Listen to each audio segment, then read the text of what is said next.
also engage with us. Tell us what you're thinking. Tell us your thoughts. Give us feedback so that we can engage with you, whether you're watching on LinkedIn, YouTube, or Facebook. Help us to uplift this message.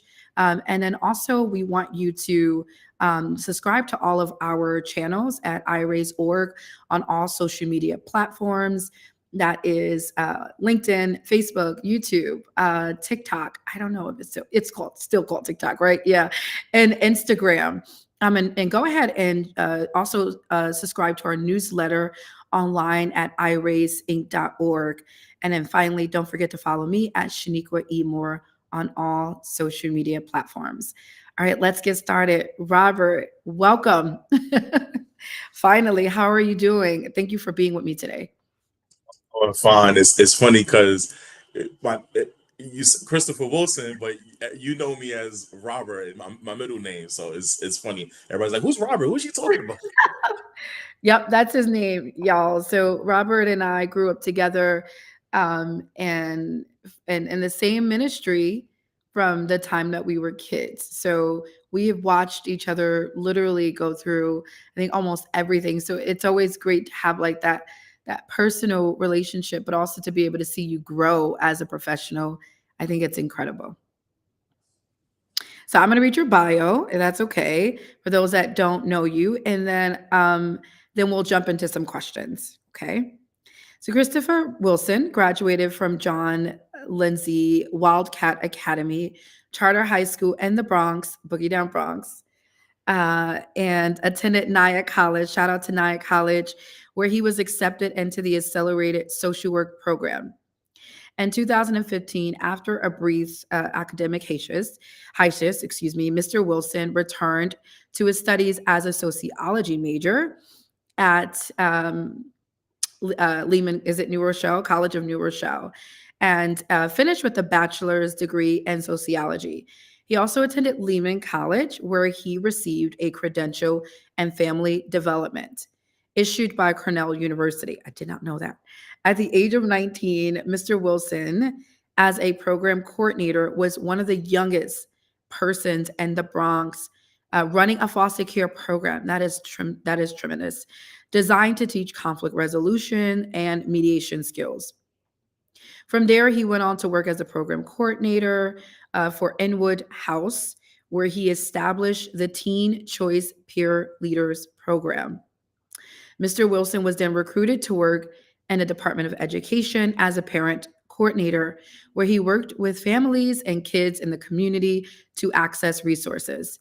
He is presently, and this is a huge congratulations to you, Mr. Wilson, is the Deputy Executive Director of the Claremont Neighborhood Centers Incorporated, which has successfully developed, administered, and implemented several DYCD contracted programs for high-risk young people.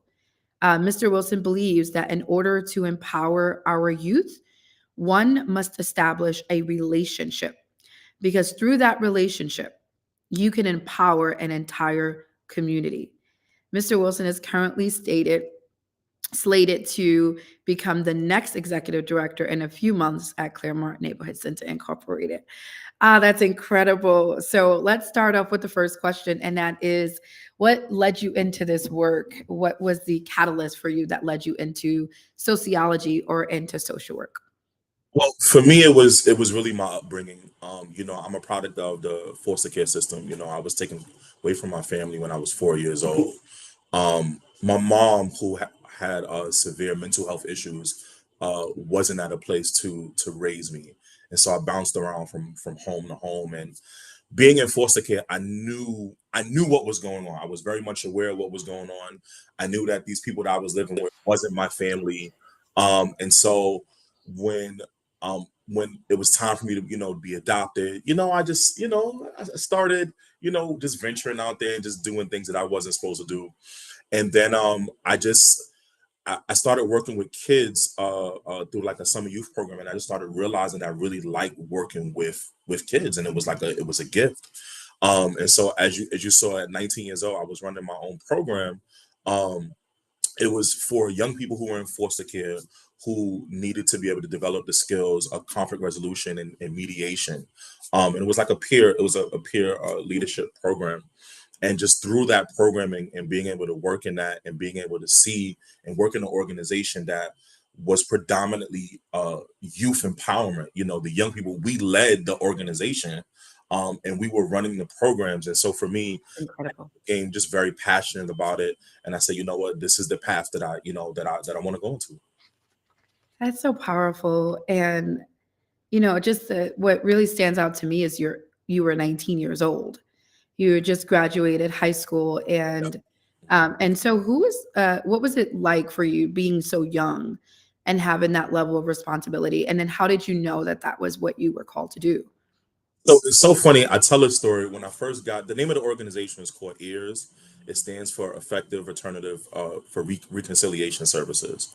And when I first got there, I see all of these young people, running programs, facilitating workshops, I and I'm love like, that. wait a minute, like what's happening here? And I never forget one of my good friends, Shantae Washington. She was one of the coordinators there, and she was in college. I wasn't in college at the time, and I mean, she was a go getter, and she was just up there, just I was just amazed, and I was like, wait a minute, what is happening here? Like, we have young people who's running these programs, who are standing in front of people who have more education than them, and they're owning the room. They're facilitating workshops around conflict resolution, domestic violence, all of these things. I'm like, I was amazed. And so to be around that group of young people, it was, in a lot of ways, it was intimidating, but it kind of pushed me to where I needed to be. And I wound up going back to school. I wound up That's how why I wound up going back to school, just being around those young people. And I'm like, wait a minute, hold on, y'all can't have one up on me. This is not okay. Right. That's incredible, though. I'm just like, when you were telling the story, I was almost imagining young people teaching and facilitating, and like how not just liberating, but how powerful is that to have young people in spaces. Wondering, in your role currently as deputy executive director, how do you give young people opportunities to lead or to be able to own in certain roles? Well, here at Claremont, we have a motto, which is, we give our young people a voice and choice. And so we have what's called our Urban Ambassadors program, where we meet with our young people, monthly. We say, hey, listen, all right, this is not just my organization. This is your organization. What do you want to see here? Why do you want to see it? Right. And we just give them that power, and so they can have that say in what happens here. One of the biggest things, um, that came from the Urban Ambassadors program that we had last year. We were involved in the DYCD first pitch, and there was an issue. They said, "Hey, listen, we have there's a mental health crisis going on in our community, right? But then there's also a high level of violence that's going on in our community. What's happening here, right? We know the pandemic. The pandemic had just happened, and everybody's reeling from the pandemic. Why are young people being so violent to one another?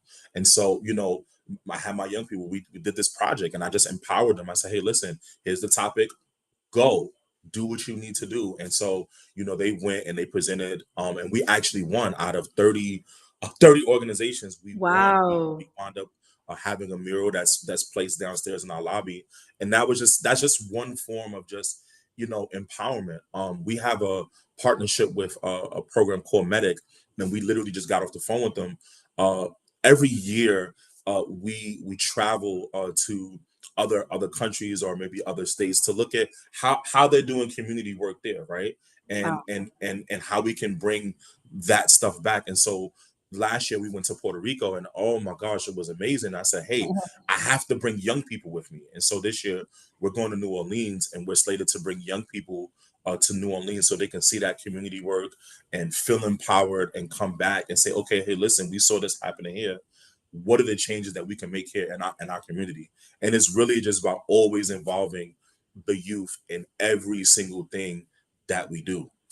Wow. That is so, and just congratulations to all of the success, all the things that you've been doing.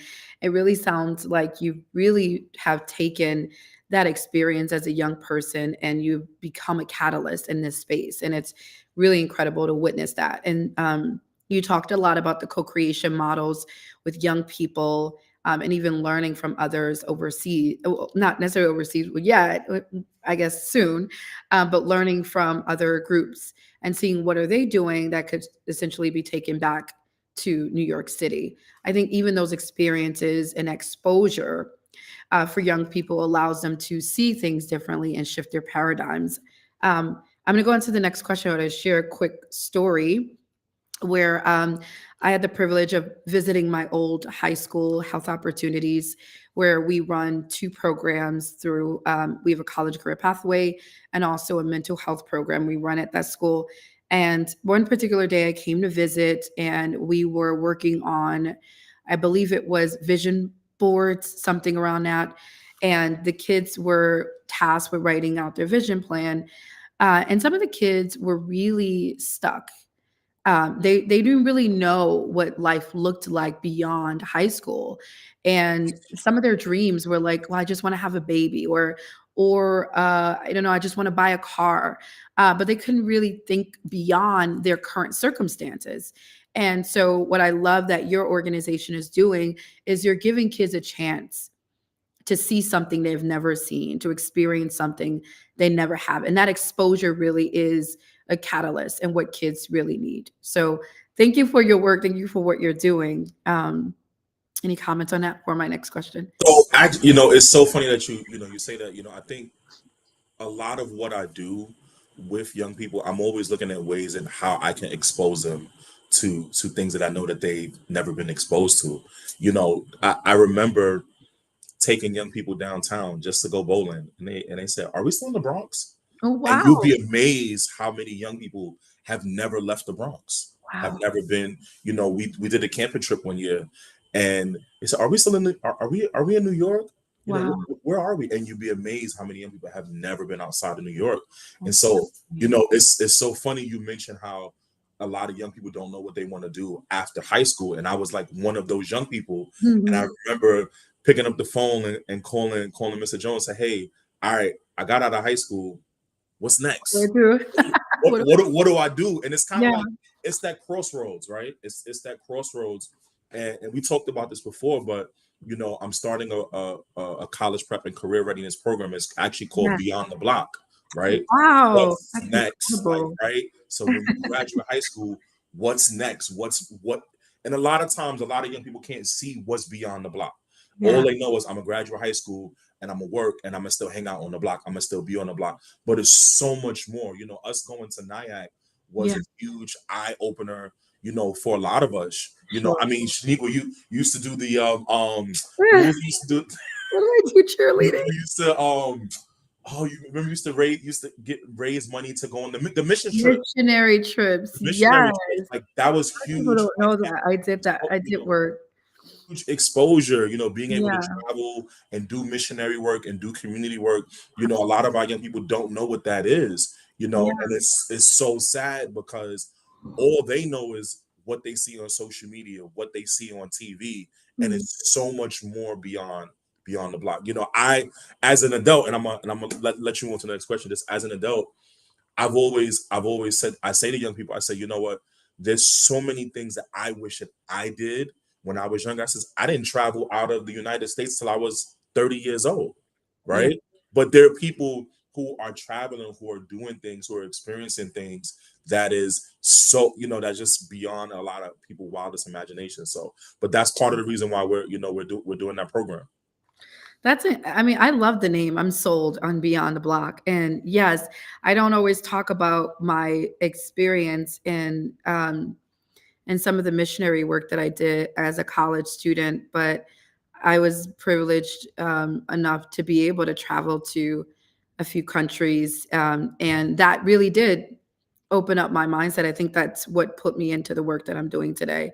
So I think it really is important. And even as we're talking, Robert, I'm thinking about ways that even my agency can be more intentional about crafting experiences to allow kids to get out of the block or get out the Bronx and do other things.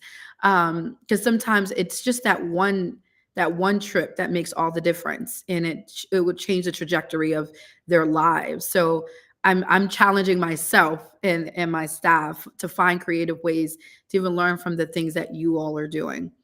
Um, we talked a lot about young people and all the things that you're doing.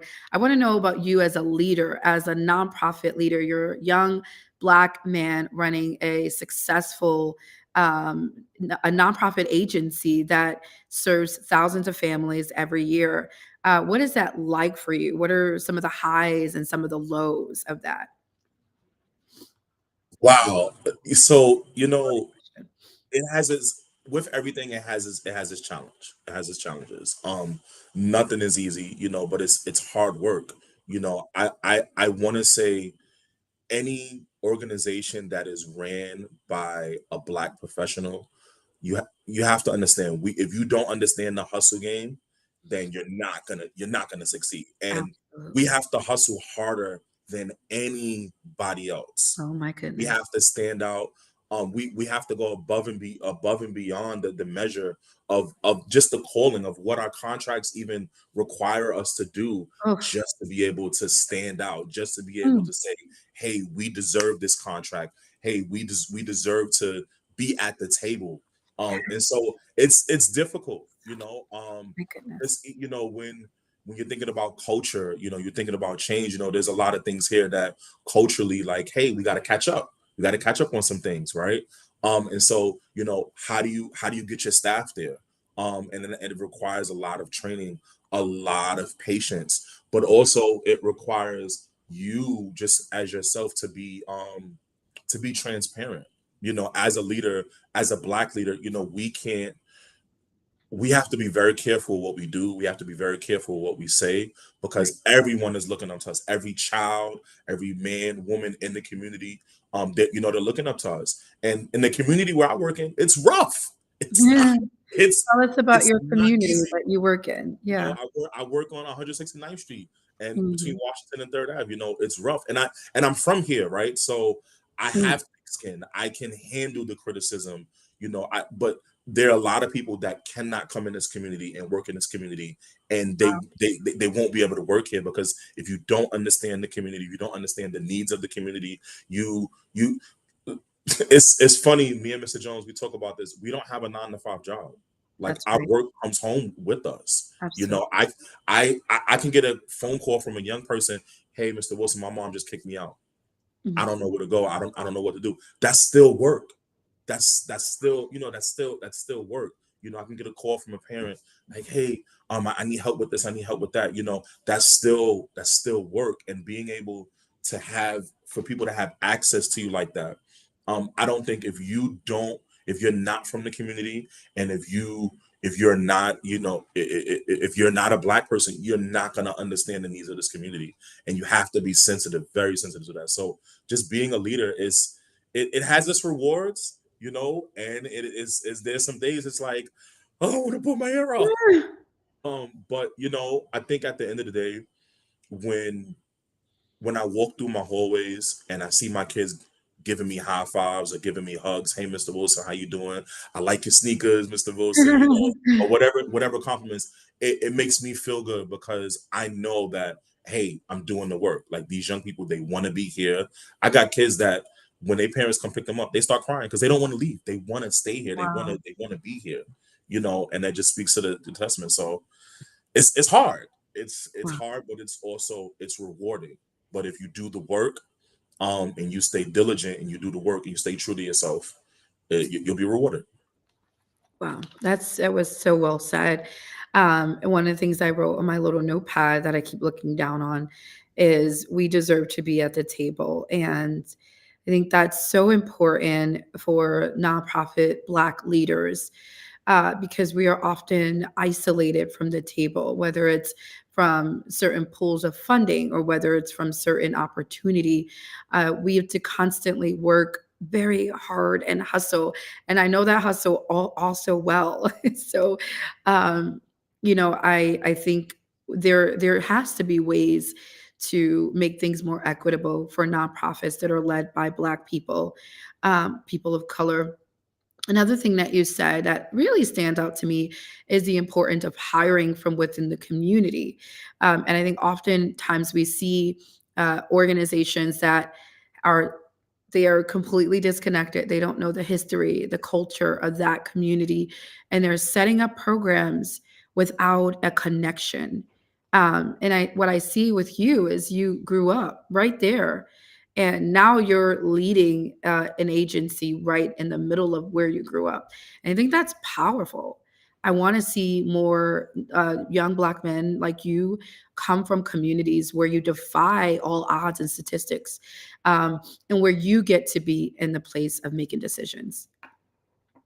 Often say, me working here in my community where I grew up at is my protest. This is my protest. And me coming back here, I worked in many other different places. And I say, you know what? Why haven't I worked in my community where I grew up at? Why can't I take my talents and my skills back to where I grew up at? And that was partly why I decided to come back to work here. I was working in Harlem, working in Brooklyn. I said, wait a Wow. minute, what about the Bronx? Let's go Right. back to the Bronx. What the Bronx. Come on, Right. they need me out there too. That's right. But yeah, but it's truly important. Yeah. Absolutely, absolutely. The Bronx needs you and needs the rest of you that are have been born and raised there. And I sound like a hypocrite kind of because I'm not right now in the Bronx. But however, my agency works in about 10 schools in the Bronx. So we're still reaching young people and continuing to expand to new schools. Um, so tell me, you're not a social worker per se, but you are. To you, when you hear social work, what does that mean to you? Social work. So it's really about it's really about people understanding the needs of the community, right? Understanding, I mean, when you think about sociology, sociology is just the study of a social problem. Like, what's the problems? And for me, I'm a problem solver. I look at, okay, what are the problems and how can we solve them, right? What are the tools necessary needed to solve these issues, to solve these problems? And I think, through that, when people have so many different ideas about what social work is, right? You have an individual who does social work inside of a school setting, inside of a hospital setting, but it's so much more, to that, and just being boots on the ground, in the community, and just really, doing, really doing that work. I mean, that's what it just means to me, just being able to look at a problem and say, hey, listen, what are the tools necessary to solve this problem? And how can we get to this? That's so incredible, Robert. I am working on a concept called social worker power through problem solving, and it is teaching social workers that you are problem solvers. So I love that you answer that. I ask social workers this question all the time, and no one has ever answered it in that way, that we find a problem and we solve it, but you have. So you're absolutely correct. Social workers solve problems. We look at social problems and we find a way to solve them, and we utilize techniques and tools. And you're doing that right now in your role. So thank you for that.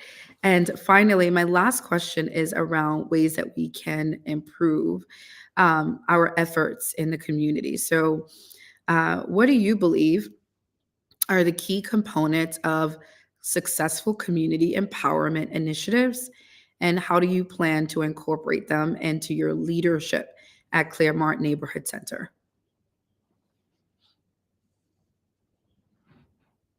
Panama has a model by which they like to include everyone, all of the community leaders, to come together to be able to do community work.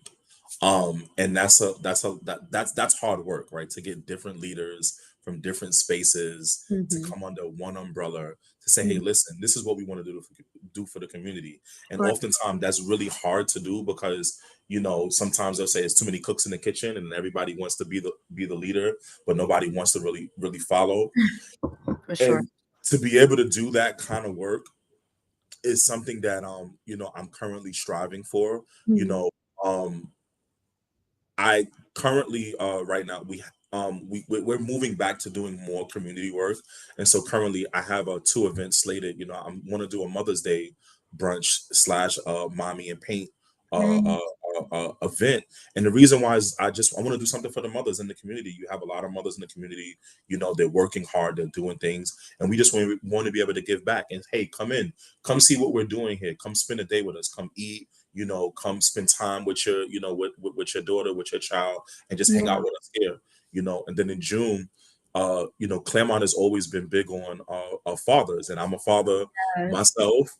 And so Mhm. Claremont has always had father daughter dance. And Okay. so what we're gonna do, we're changing it this year. We're gonna do a father daughter brunch, Right. and then we say, hey, listen, well, what about the fathers and their sons? And so now we're gonna do a father versus son basketball game, and that's Oh. how we want to build community. And it's not really just it could be a young person who has an uncle that they look up to, and so we want to begin to rebuild community, right? When COVID-19 happened, a lot of things kind of got pushed to the side. A lot of community work got pushed to the side, and so we want to get back to that, right? And so I think this is one of the ways that that we do it. It's going to take effort. It's going to take patience. It's going to take people in the community coming together and say, hey, let's come together. What's the issue in the community? What is the issue? And let's tackle it together. And if people can come together and be like-minded, like that, we can accomplish so much. We oftentimes we say that sometimes we have this crab in a barrel mentality, Yeah. right? We can just put aside our feelings, not get offended by things, and just really work together to solve a lot of the issues in the community. I think that we'll be better off. I also think you know having the support from our politicians, from our councilmen. Absolutely. I think is important. I think Claremont, we're in a space where we do have that support, Mm. seeing them come out and just being supportive of what we're doing. And just even the local stores, in the area. Hey, how can we get them involved, right? You have a business in our community. That's right. That's right. Hold the conversation. You have a business in our community. How That's right. can you support? How can you help support our community? Absolutely. No, that was so comprehensive, and there's so many things that stuck out to me that I can't touch on all of them, but the one thing I want to mention, the two things is the politicians and the necessity of our local leaders being involved in what's going on in their district and their community. It pains me, I'm not going to go on a rant, that when people get elected, they are nowhere to be found. And people are reaching out, community groups are reaching out, and there is no response. We got to do better than that. But what I appreciate, especially with, I'll just shout out your councilwoman, Althea Stevens. I Yeah. think she's Yes. doing great work, as well as Vanessa Gibson, borough president. I think she's also doing great work. And it makes a difference when you have the backing, the support, and the monetary contributions of the council members. So for those that are doing it well, we appreciate you. And for those that are not, please step it up in the best way possible. And then the other thing, lastly, is the bodegas and the importance of getting them involved. It may sound minute, but I think it's really a solution, Robert, because I recently heard about twins that were one of the twins that were was murdered, and it was the bodega that closed the door while that child, that teenager, was being murdered. And it's happened so many times where people were murdered right outside of bodegas, right? I think, and when you're talking about crime and how to make communities safe, how do we involve bodegas and those that work in that community as leaders, to prevent or to even maybe intervene? I'm not sure what needs to happen, but I think that is right there an opportunity that you can look into for sure. I agree. I agree. Well, we're coming to a close, and I want people to be able to reach out to you. If people are interested in joining Claremont Neighborhood Centers, how could they become a member or be able to benefit from all the incredible programming that you're doing, and how do people reach you directly? They can follow our Instagram page at Claremont Neighborhood Centers. Send us a message. You can also email me directly at cwilson at ClaremontCenters.org, and you reach out and see what program what program you're interested in, and we can get you connected to us. Awesome. All right. Awesome. So that is Chris at Claremont Neighborhood Centers. And the website is at Dot org. claremontneighborhoodcenters.org. Dot org. Org. Yes. Okay, Yes. that org. And just to clarity, do you accept anyone in the Bronx or do you have Anybody. to be? All right, awesome. So go Anywhere. ahead, y'all Doesn't matter. mothers. If y'all want some good food, go to Claremont. Fathers, if you ready to, show your sons what you got, and June, go and participate and support. I'll be there as much as I can whenever I'm in town. But thank you for the incredible work that you're doing, Robert. Continue to push forward. I know that the hustle is real, life be lifing, but you are needed, and I am so proud of you. So thank you so much for Much. joining me. Thanks, sis. I appreciate you. Thank you. And thank you all for watching, for listening. Do us a favor and lift this message up and elevate it by sharing it out. If you were, there's something that resonated with you, a wisdom nugget, anything, share it with us, comment below, even if you're watching this later on. Don't forget, again, to subscribe to all of our social media platforms at iRaise.org, as well as Shaniqua E. Moore at all social media platforms. And finally, do not forget to subscribe, y'all, to our Elevate podcast. We have some incredible episodes that's being released on all major podcast platforms. We love you guys so much. We appreciate you. Happy Social Work Month. Happy Women's History Month. And we will be back. So stay tuned. Thanks, Rob.